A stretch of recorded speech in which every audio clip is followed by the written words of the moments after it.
Hello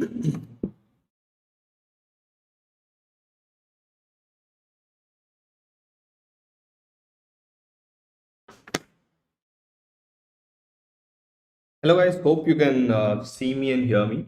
If so, just give me a signal. I hope I'm audible and visible. Okay, great. So today we're going to have an few USMLE questions. I thought that we have been discussing few PYQs, few conceptual questions. Let's go to the next step and discuss more USMLE questions, because see, USMLE questions are, most of them are scenario based. You take it from anatomy to any subject, whatever you have.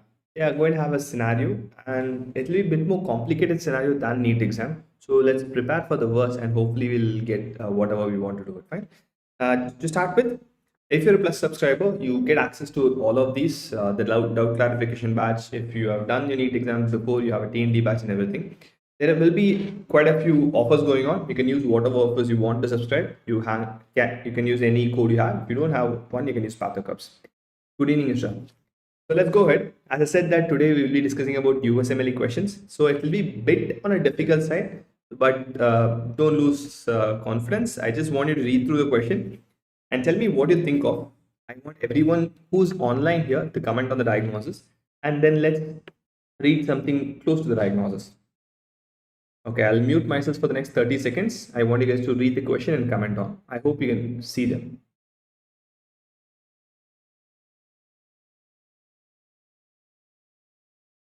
Good evening, Pankaj.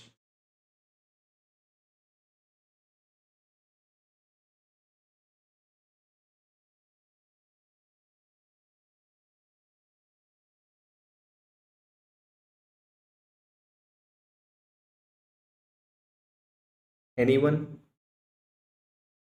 who can comment on the answer? I'm sure you guys can pick it up. I'll give you maybe clues. The clues here are the fingers having a deformity. Okay, Manpreet has gone with option D. Let's wait for the ones. Pankaj as well as option D. Okay, great. And there's a classical history seen in the skin biopsy as well. It's a bit blurred. Can you refresh once, Pooja? Because from my side, it looks a bit neat. Okay, we'll go through the scenario and I'll read through the scenario. Tell me what comes to your mind based on the diagnosis. Let's see what will be the right answer. Fine. The 33-year-old person coming to the office with an swelling in the extremities. Past 12 months, finger, arms, legs have been progressively swollen and itchy. Can you guys come to any conclusion with this history alone? I'm having some deformity in the fingers and hands, right? There are lots and lots of differential diagnosis for a swollen finger. As of now, nothing.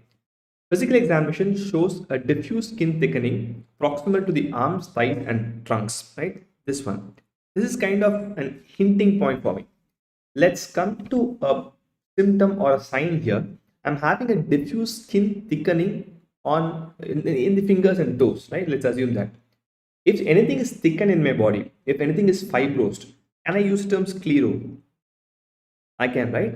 If it's fibrosis of the finger skin, can I use the term sclerotactile? Right?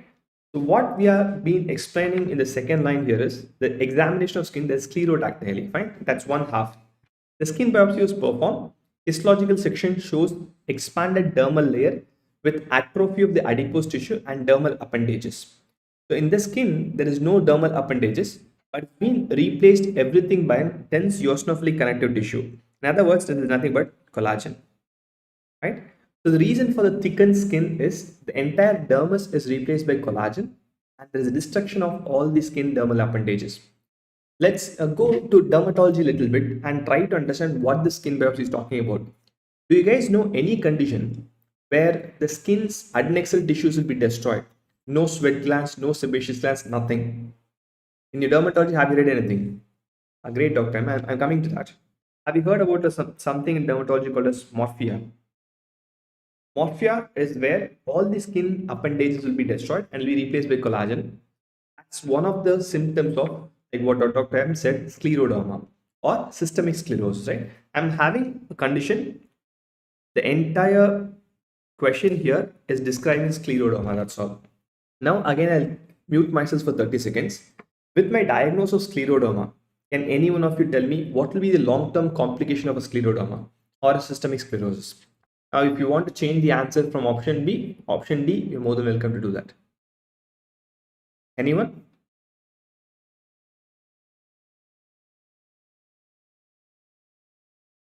Okay, Mist has gone with ILD. Anil has gone with ILD. Dr. M has gone with E. We'll go with ulcerative colitis. We'll see what happens in ulcerative colitis. Yoki wants to go with B. Lung fibrosis B. Fine. Great. So we have different options, right? Great. So if you take scleroderma, one of the important complications of scleroderma or the systemic sclerosis is interstitial lung disease, pulmonary hypertension, which results in cardiac failure and death, right? Yeah. Other things are also possible for me, but the patient is always at risk of your interstitial lung disease. Lung is one place where it can get easily affected. As you guys said, glomerulonephritis is also a possibility. I will tell why I am choosing lung over glomerulonephritis.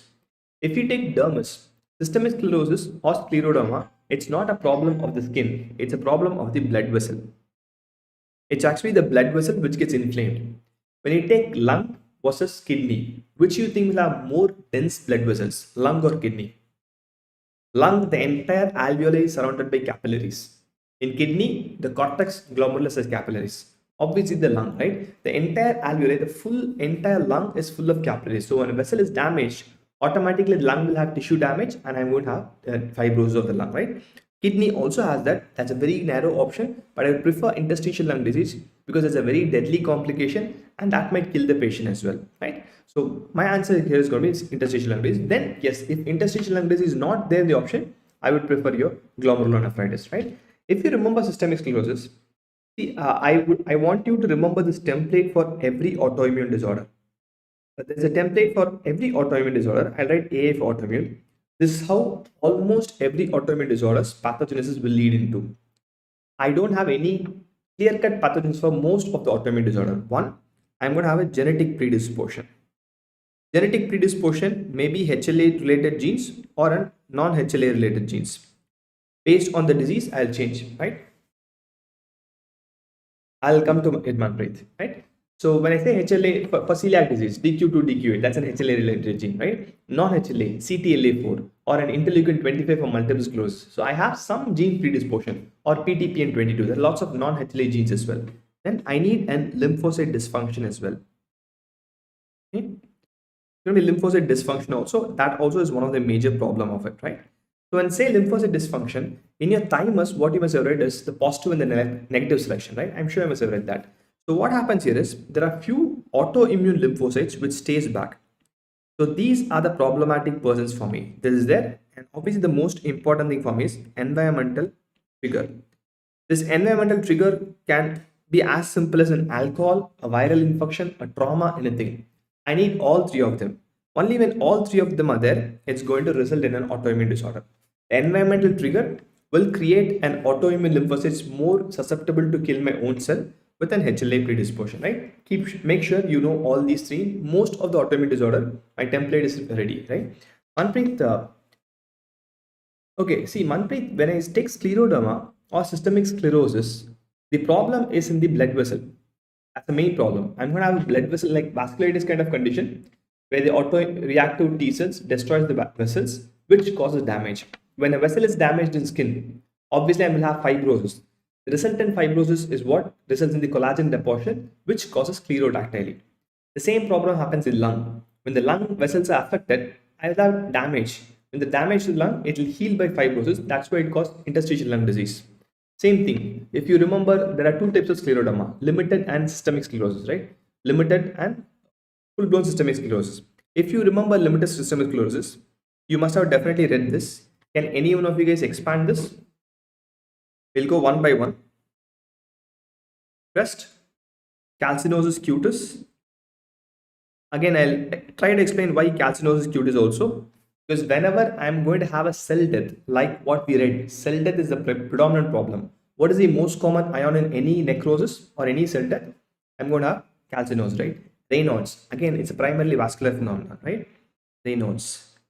I'll write esophageal dysmotility. E stands for obviously an esophageal dysmotility in a different color, right? I'll tell you why. Okay, next. S stands for sclerodactyly. That's what classical presentation of this patient was. and T stands for your telangiectasia, right? Again, blood vessels. It's primarily a problem with the blood vessels, esophageal dysmotility, sclerotactyly, and telangiectasia. That's a limited systemic sclerosis, right? If you look at this CREST syndrome, right, I have skin involvement in calcinosis cutis, Raynaud's also peripheral involvement, sclerotactyly again peripheral involvement, telangiectasia, end arteries, end vessels, that also is peripheral involvement, except for esophageal dysmotility, which is an internal organ involvement. Right?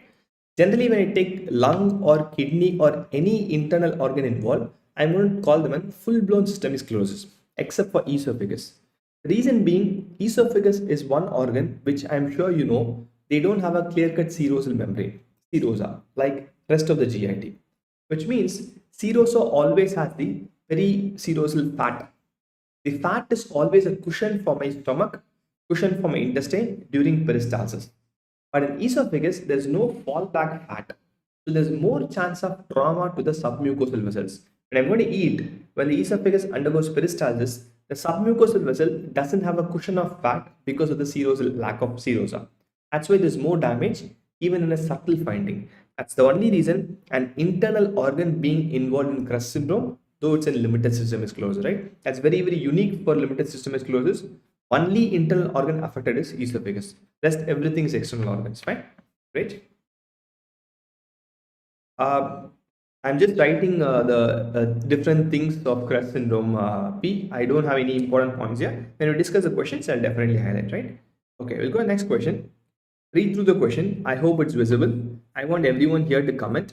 It's a very simple one. Slow and steady. I'll wait for 30 seconds.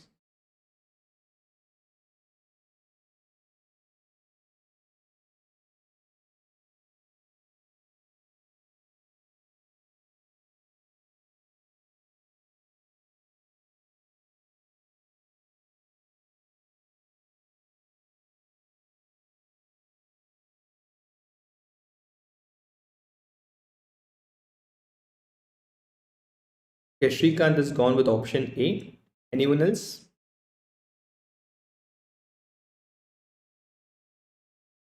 Okay, P has gone with option A. Mr. has gone with option A. Good.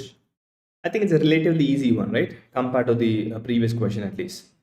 Though the question looks very, very big, that's one thing you have to take from your USMLE questions. If I'm going to have a scenario-based question, I will obviously give lots of information, so it will be very easy to come to a diagnosis, right?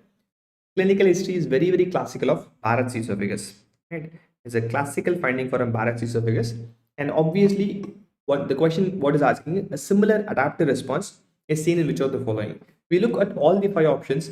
You're going to tell me what type of adaptive response do we see in everything, then we'll easily come to the answer. Skeletal myocyte after prolonged immobility. Option E. What type of cellular adaptation will you see in this patient? Skeletal muscle after prolonged immobility. It's a very simple one. Let's revise the first chapter with this. So be with me. You're going to end up in atrophy, right? We'll have atrophy. Great. Because skeletal muscle will definitely undergo atrophy. I'm going to give them a term called as disuse atrophy, right? I'm not going to use the limb after prolonged immobility. You'll get an atrophy, fine? It's okay, P. You will definitely swim through it. Don't worry about an exam, fine? Let's say I'm going to ask few leading questions regarding atrophy, and I want you guys to answer. Atrophy is a gross terminology or a microscopic terminology? When will I use atrophy? When I look at an organ or when I look at a slide? Atrophy, I'll come back to options. Atrophy is always used for a gross terminology, right? It is not a microscopic terminology. You can call thymus underwent atrophy. I will never say that in microscopy there's atrophy, right? It's always a gross terminology. Atrophy is one cellular adaptation where 2 things can happen: reduction in number of cell size as well as reduction in number of cells. Both can happen in atrophy. It's not just size, it's both number as well as size. Okay. Right. If atrophy has reduction in number of cells, the number of cells, can I say atrophy will have cell death? Yes or no? I'm just going with the few information we know. Yes, there is a chance atrophy can have cell death because there is reduction in number of cells. The atrophy in microscopy can have apoptosis because there is reduction in number of the cells, right? So if this is true, is there a possibility atrophy can be irreversible? Because there is apoptosis, there is cell death. Is there a possibility atrophy can be irreversible? Yes. This is the only cellular adaptation which can be irreversible, an exception. Exceptions are always MCQ, remember that, right? I'm not saying it's always irreversible, it can be irreversible, right? We can easily extrapolate from one thing to another. Very, very simple. The best example for irreversible atrophy is endometrial atrophy, postmenopausal. Do you think when you give HRT, that's hormone replacement therapy, the women will undergo menstrual cycle again or menstruation again? No, I'm still giving the hormones, whatever the women had, but endometrium will never regain. Once it's gone, it's always gone. That's one example of irreversibility in case of an atrophy, right? So atrophy can be irreversible. Rest all these cell adaptations are reversible, right? It's not just cell number, it's also cell size. A cell, let's say that I'm having this big cell, which for example has 1, 2, 3, 4, 5 mitochondria. The cell became smaller with 2 mitochondria only. I'm just giving you a random example, fine? Yeah, that also is irreversible, Safi. Senile cerebral atrophy, right? So when a cell from 5 mitochondria becomes 2 mitochondria, the cell becomes smaller. That is reduction in cell size. Tell me what pathway will make a cell eat its own organelles, mitochondria or endoplasmic reticulum or lysosome, whatever it is, or Golgi complex, whatever it is. Tell me one pathway which can do this. There's only one pathway which can do that. It can eat its own cell organelle. That's actually one more pathogens of atrophy, which is autophagy. In atrophy, it's not just apoptosis. Autophagy also contributes to atrophy, right? Do remember them. There are two ways by which atrophy can happen: by autophagy, reduction in the cell size, and by apoptosis, reduction in the number of cells, right? We'll come back to the question. Option 4. The myocardial cells in case of an aortic stenosis. What type of cellular adaptation we'll see it here? We'll see here. The myocardial cells in case of an aortic stenosis. There are only 4 cellular adaptations: hyperplasia, hypertrophy, metaplasia, atrophy. Perfect. I'm going to have a hypertrophy here, right? It's a very simple one. Okay, there'll be hypertrophy. Just one leading question, because hypertrophy has one unique character. Can a hypertrophy lead to a cancer? Yes or no? Can hypertrophy lead to cancer? Is there a possibility? Hypertrophies can never lead to a cancer. This is the only cell adaptation where cancer is not a problem. Hyperplasia can result in a cancer, metaplasia can result in a cancer, and atrophy also sometimes can result in a cancer. Hypertrophy never ever will cause a cancer. The best example, don't memorize. Skeletal muscle is also on hypertrophy, right, due to exercise. If skeletal muscle hypertrophy causes cancer, no one will go to gym. It's as simple as that, right? We'll relate medicine with our real life, so it's very, very simple for us to remember it, right? Next. Option C. What change do you think is happening? Melanocyte in a large irregular mole. Let's assume the diagnosis here is melanoma. Melanocyte in a very large irregular mole. I could say that it's neoplastic transformation or dysplasia. If I want to call a microscopic appearance here, I'll use either neoplastic transformation or dysplasia. Hyperplasia also is acceptable. Since I said it's melanoma, I'm going for neoplasia or dysplasia, right? Yes, I can go with hyperplasia. If it's a mole, normal simple mole, I'll go with hyperplasia. That also is acceptable. Epidermal cells in case of psoriasis. What will happen to the epidermal cells? There also I'll have the same finding. I'll be hyperplasia. You'll have increase in the number of layers in your epidermis. That happens here. Hyperplasia as well. Fine, great. So the first option, which is right answer, which most of you said, a bronchial epithelial cells in a cigarette smoker will also have the same response, which is metaplastic response, similar to a question, which is Barrett's esophagus. There's a classical case of Barrett's esophagus. Severe heartburn, difficulty in swelling, endoscopy showed so and so finding. Biopsy had columnar epithelium with interspersed goblet cells, right? It's a very simple diagnosis. Only the question looks big, right? I just want you to tell only one information regarding Barrett's. Then we'll jump to the next question. Have a look at quite simple look at Barrett's. Because I'm sure most of you here must have read Barrett's esophagus by heart. I'm sure you know it by heart, right? So in Barrett's esophagus, what happens is the initiating factor is GERD, which converts what is the normal lining of esophagus? Can you guys comment on that? A normal lining of esophagus which undergoes change in case of Barrett's esophagus is your squamous lining, right? Or in other words, stratified squamous epithelium, right? Becomes an columnar epithelium with goblet cells. This is what happens in Barrett's esophagus. Squamous becomes columnar. Stratified squamous. That word is very, very important for me, right? Let's say it's stratified squamous. So can I say there'll be multiple layers? Yes. Columnar epithelium, on the other hand, is single layer or multiple layer? Columnar epithelium is a single layer. It's a very thin layer, right? It's just simple columnar epithelium, fine. So if I have a skin is also squamous epithelium, stratified squamous epithelium, right? So under my skin, I will definitely have blood vessels. Yes. Under my columnar epithelium also, I will definitely have blood vessels. This is true. That's how every subepithelial space they'll have blood vessels. Now, if I'm looking at a naked eye, which blood vessel will be easily visible for me? The one underneath a multiple layer squamous or the one underneath a single layer columnar, which will be easily visible for me? Will my skin blood vessels be visible or my conjunctival blood vessels will be visible? It's always the conjunctiva. That's why you look for pallor there, right? It's always columnar. In other words, a columnar epithelium for me in naked eye will be red in color. This will be pale in color, right? That's why in case of Barrett's esophagus, we used to use the term a red velvet-like mucosa. It's not an MCQ, that's how it looks. When a surgeon puts an endoscopy, when he or she is going to see a red color lining epithelium of an esophagus, they will know that it is not squamous. It's been replaced by columnar. And velvet-like because columnar goblet cells secrete mucin that makes it velvety or shiny appearance, right? That's a reason for red velvety mucosa. This I'm sure most of us know. Only one input, as I said, I want to give here is this. Let's assume this is stomach and esophagus, okay? Apologies for the bad diagram. Let's say that this is our JE junction. Okay? Just for an example, a surgeon puts an endoscopy and the biopsy is taken from this part. Let's take the stomach. So if the biopsy is from stomach, can I say columnar epithelium is normal in stomach? Is that right? If the biopsy is from stomach, is it possible for me to say that columnar epithelium is normal in stomach?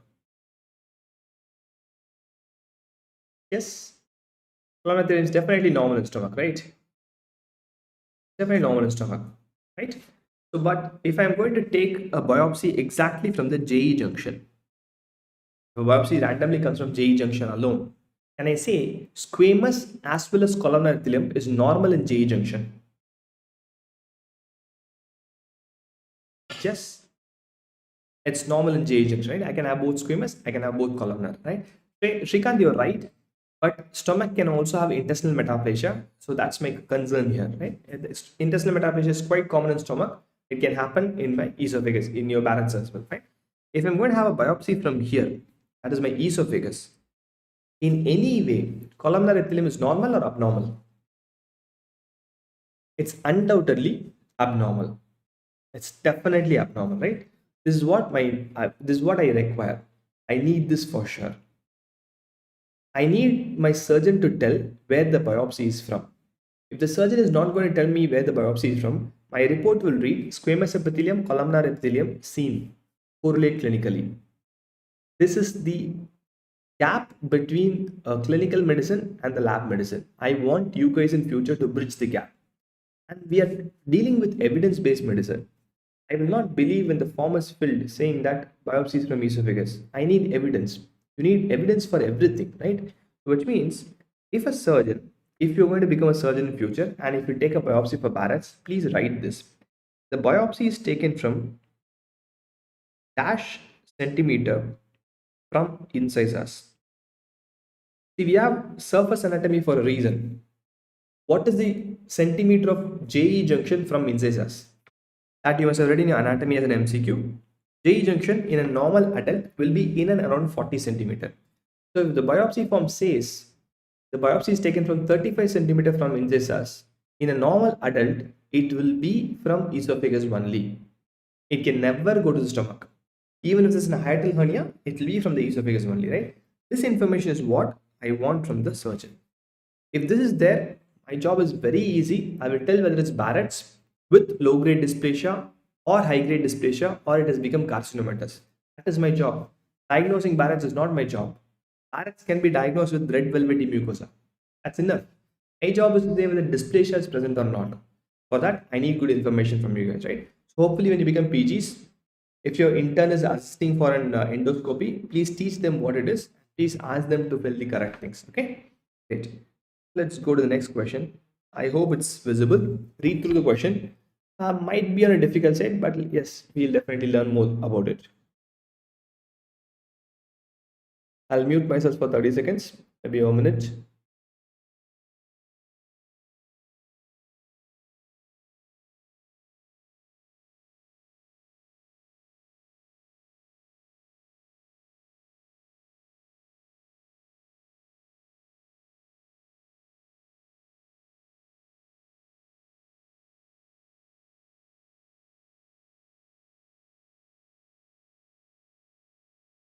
Answers, anyone? Okay, Isra has gone with B. Okay, anyone else?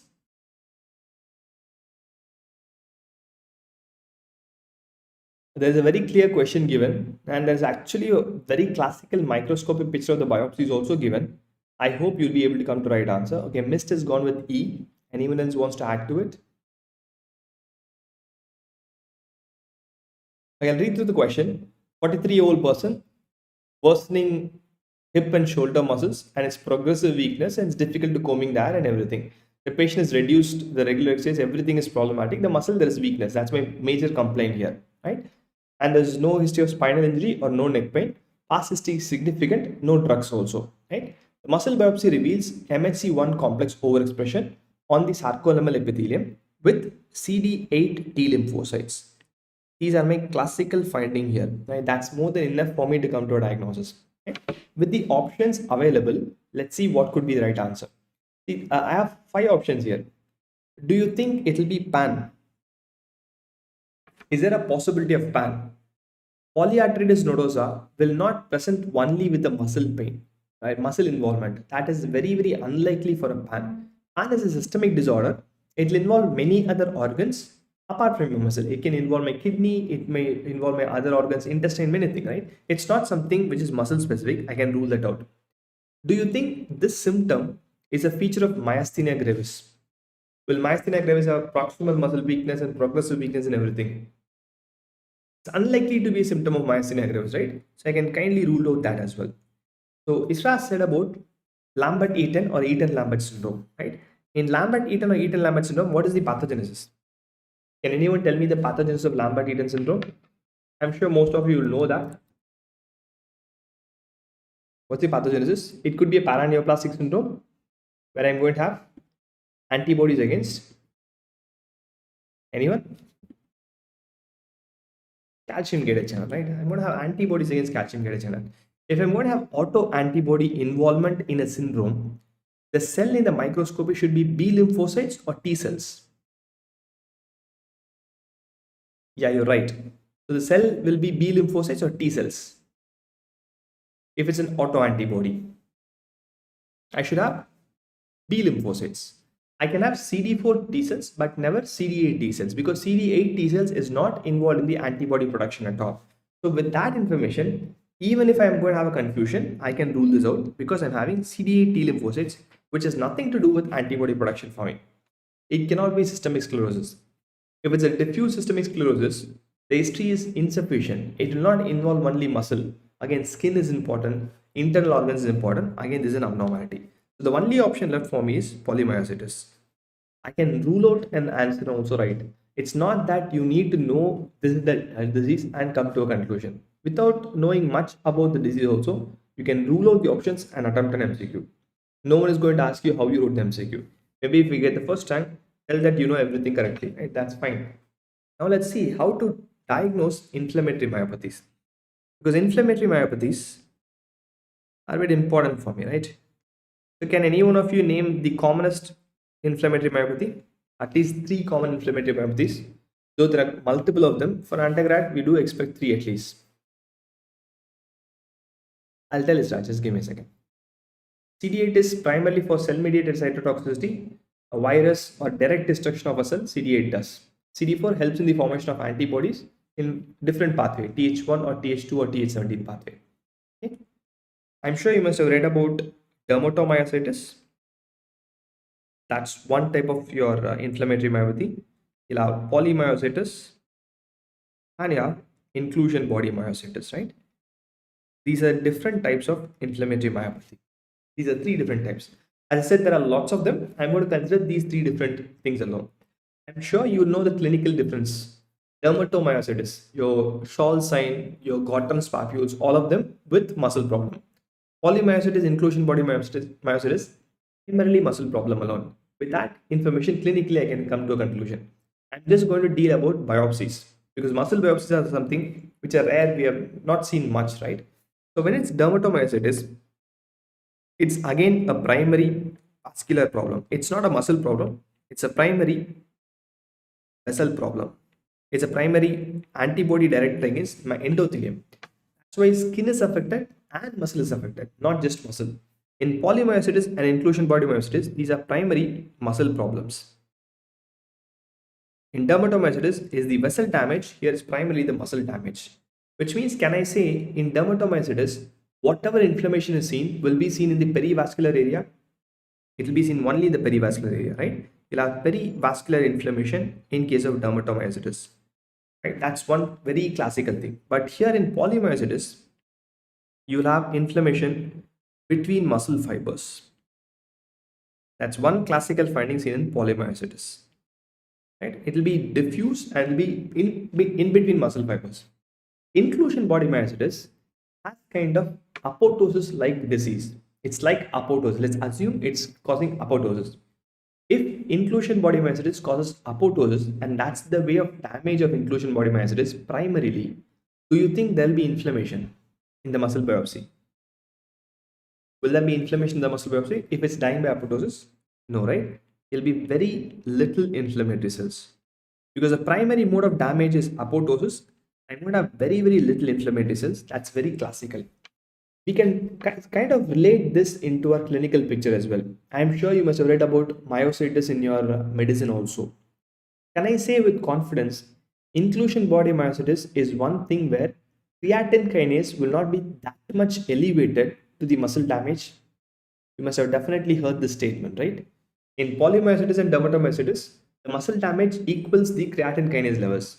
But in inclusion body myositis, the creatine kinase level might not be as much high as the clinical symptom, right? You must have definitely read. Simple, apoptosis. When there is apoptosis, do you think there will be cell membrane damage? I won't have. When there's no cell membrane damage, creatine kinase can never come outside. It's simple. Answer will be there in the first few chapters of pathology. If you know general pathology, rest everything about medicine is classical. Right? It has very little inflammation because it's causing apoptosis, and I might have inclusion bodies. There'll be a little bit of muscle damage inside the muscle fibers. I'm sure you must have seen the muscle fibers as well. I don't have the image, I think so. If this is my muscle fiber, the center, I'll have some inclusion body kind of thing. That's a classical finding seen in inclusion body myositis. Now let's come back to this. There's one more classical finding in dermatomyositis. Apart from your perivascular inflammation, as I said, because an inflammation related problem, it has something called as a perivascular atrophy. That's also very, very classical. You must have read about fascicles in muscle in your histology and anatomy. If my muscle has my endomysium, perimysium, something like this, right? It'll have multiple fascicles here, multiple muscle fibers. The entire muscle bundle undergoes atrophy because this is a vessel problem. Let's assume that this is the vessel which supplies this entire muscle bundle. If this vessel is destroyed, can I say everything here will be destroyed? It'll be like a group. My entire fascicle or the perifascicle, I'll have atrophy because it's a vessel problem. Right? That's main difference between dermatomyositis, polymyositis, and inclusion body myositis in a microscopy. I'll show you two images. Tell me whether it's polymyositis, dermatomyositis, or inclusion body myositis. Fine. Okay, this is my first image of a muscle biopsy. Tell me what's happening here. A clue here: all these small round blue cells are lymphocytes. What's happening here?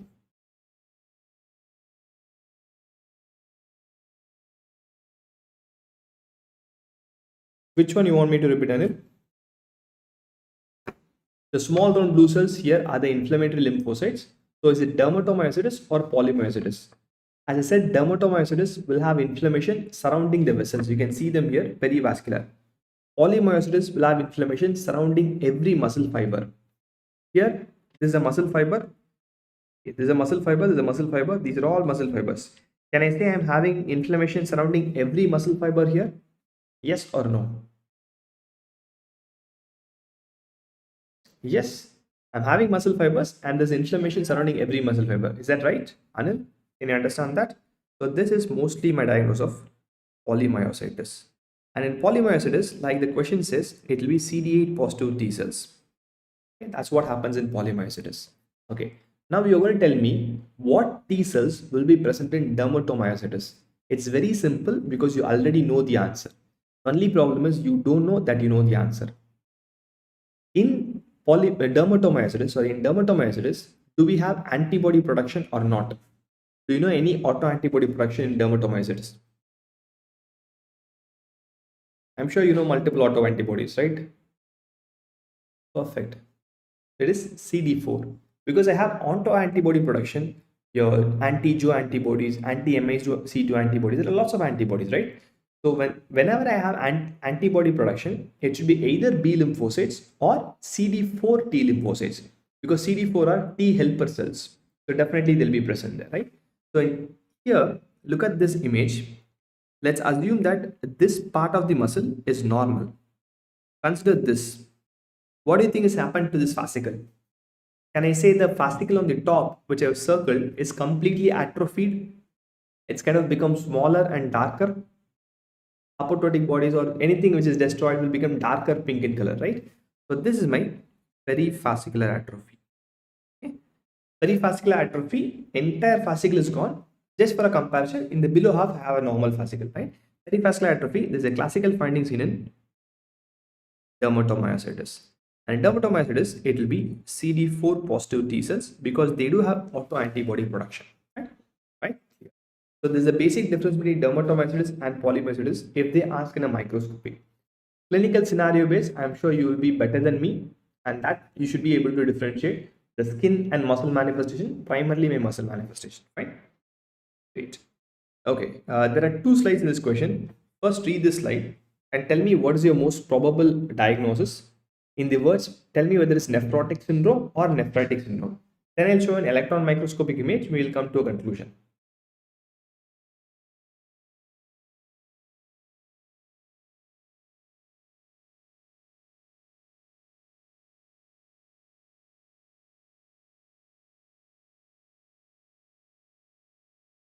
Tell me whatever comes to your mind. Tell me what's your most probable diagnosis.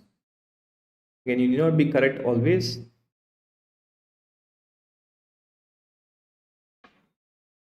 Glomerulonephritis is right, Ishra. I would want you to specify a little bit more whether it's nephrotic syndrome or a nephritic syndrome. Okay, Tripti has gone with nephrotic. It's nephrotic syndrome, right? I'm sure that it's a 42-year-old person. Generalized edema, that itself for me is kind of a clue for nephrotic syndrome. Blood pressure is normal. That also is kind of a clue for nephrotic syndrome, right? But my more classical findings are this and this, right? The urine microscopy reads that red blood cells are seen 1 to 2 per high power field. Will I not call this hematuria? Is this hematuria or not? I'm having red blood cells, RBCs in microscopy, 1 to 2 per high power field. Is this hematuria or not? It's a very simple question. This is not an hematuria, right? So do not consider this hematuria and think it's a nephritic syndrome, right? I should have a minimum of more than 3 RBCs. Some books say more than 5 RBCs to call it a microscopic hematuria. This is normal, right? Again, like you guys differ 3 and 5. There are two different reference. Some of them say 3, some of them say 5. So I'll leave it to the examiner, whatever they ask. But this is not hematuria for sure, right? So here I'm having a classical diagnosis of nephrotic syndrome. Okay, that's sorted. Now I'm going to show you an electron microscopic image. Based on that, tell me what could be the most probable diagnosis here. Okay, this is the electron microscopic image. Tell me what could be the most probable diagnosis. You have 5 options here.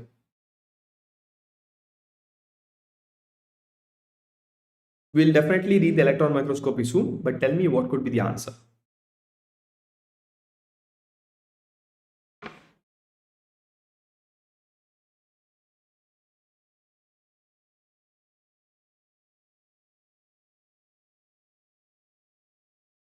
Anyone? We already came to a half conclusion. Only less rest of the half is left. Okay, C and B. Fine. See, it could be either C and B only, either C or B only, right? Crescentic is ruled out because that presents nephritic syndrome. Post-streptococcal is ruled out. That also presents nephritic syndrome. The age was 43-year-old. Minimal changes is a very, very unlikely possibility, right? So I have only two possibilities: FSGS or membranous glomerulonephritis. Both of them are nephrotic syndrome. Whoever said FSGS, you're going by logic because that's a commonest thing, right? I think that's the reason you said nephrotic. You must have gone for FSGS. But what you're missing here is the electron microscopy. I'm missing the electron microscopy. Let's try to read the electron microscopy and see if I can come to a conclusion, right? Okay, I'll mark a few things in electron microscopy, tell what they are. I'll make it easier for you. I'm having something like this. What is this? What is this layer? I have only three layers. The endothelial layer, basement membrane, and food process. What layer is this? Photocytes or food process. Perfect, right? See, always when an electron microscopic image is given, try to identify podocytes because that's the easiest one for you to identify. So this part for me is podocytes. That's simple and easy for me, right? So if you look at this part, you have a gray structure here, right? What is the structure? I'm having a gray structure here. What's that? Visceral epithelial cells like Sattvic said or podocytes, both means one and the same. That's my basement membrane, right? Anytime gray color will be your glomerular basement membrane. This is my GBM, right? So can I say with confidence, this is my vessel wall? Is it right? That's right. So I know podocytes, I know basement membrane, and I have a vessel. Can you appreciate the lumen of the vessel here? Yes or no? Are you able to see the lumen of the vessel here? It's an empty space there, right? Though it's a very, very small space, but still there is definitely an empty space seen there. If I can see the lumen of a vessel, will that be FSGS? Or what will happen to FSGS? Will the lumen be appreciated or not? I cannot see the lumen, right? It's sclerosed lumen. I will not be able to see a patent lumen as a diagnostic finding for FSGS. It's focal segmental glomerulosclerosis, right? So this image, though it's a very tiny part of a vessel, it's unlikely to be FSGS because I'm seeing the lumen.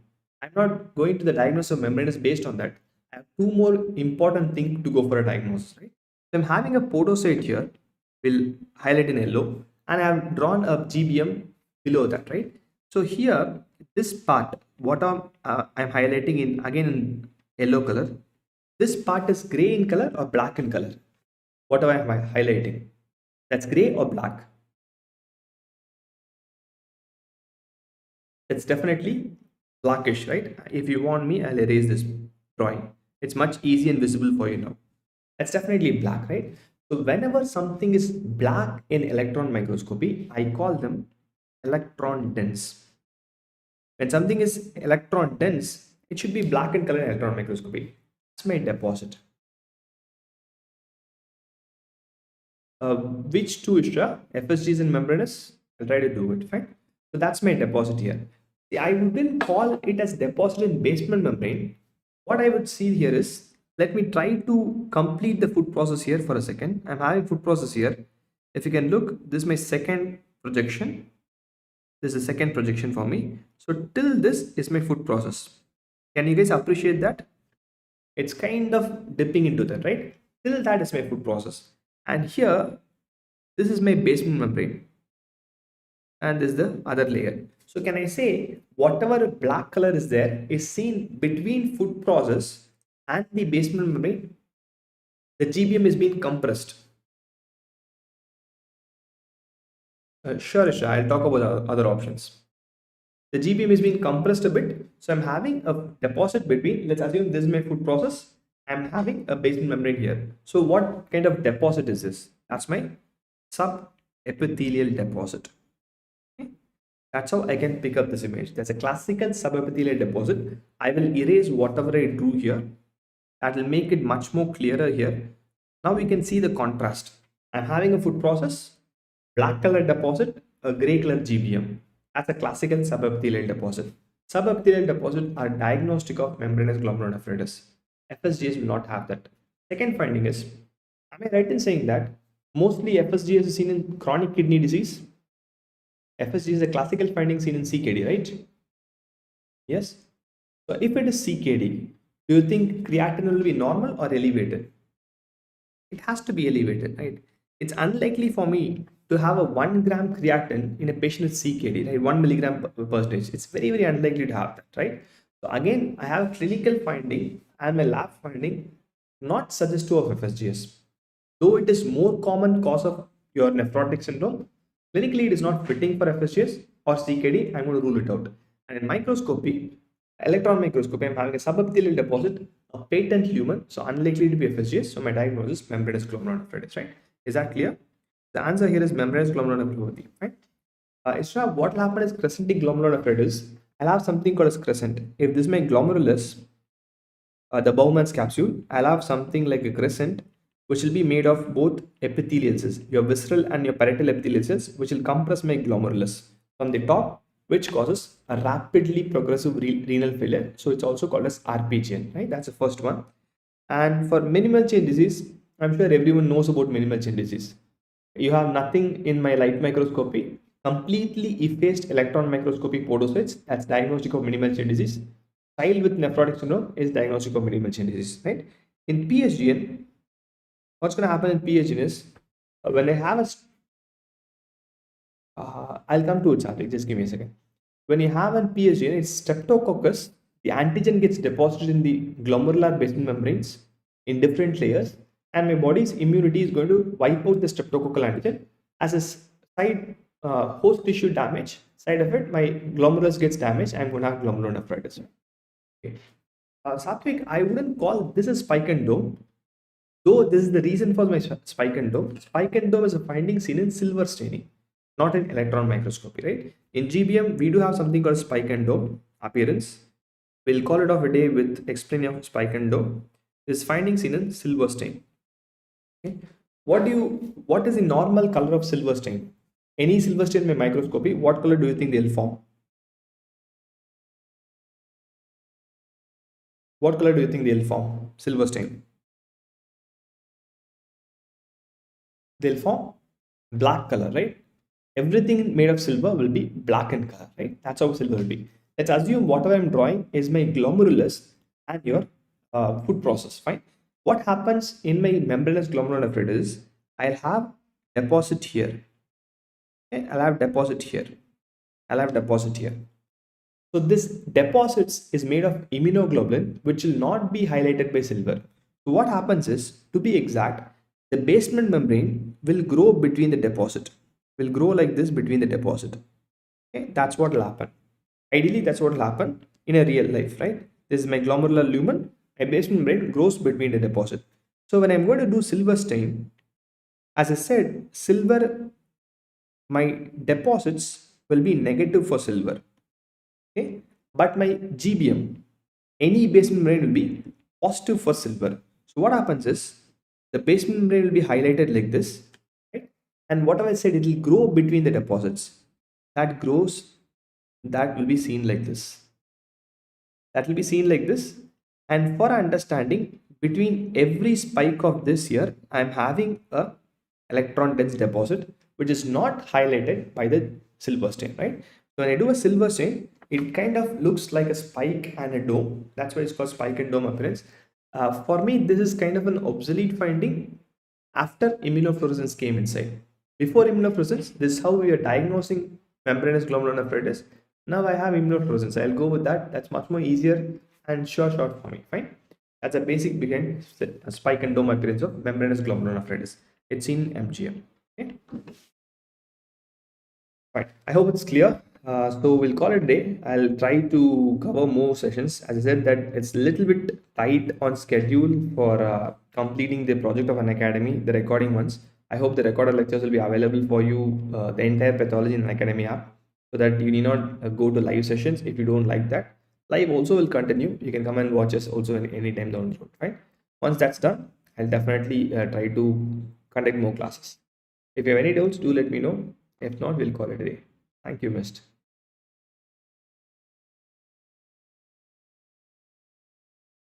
Okay, there are no doubts. We'll call it a day. Hope to see you soon again.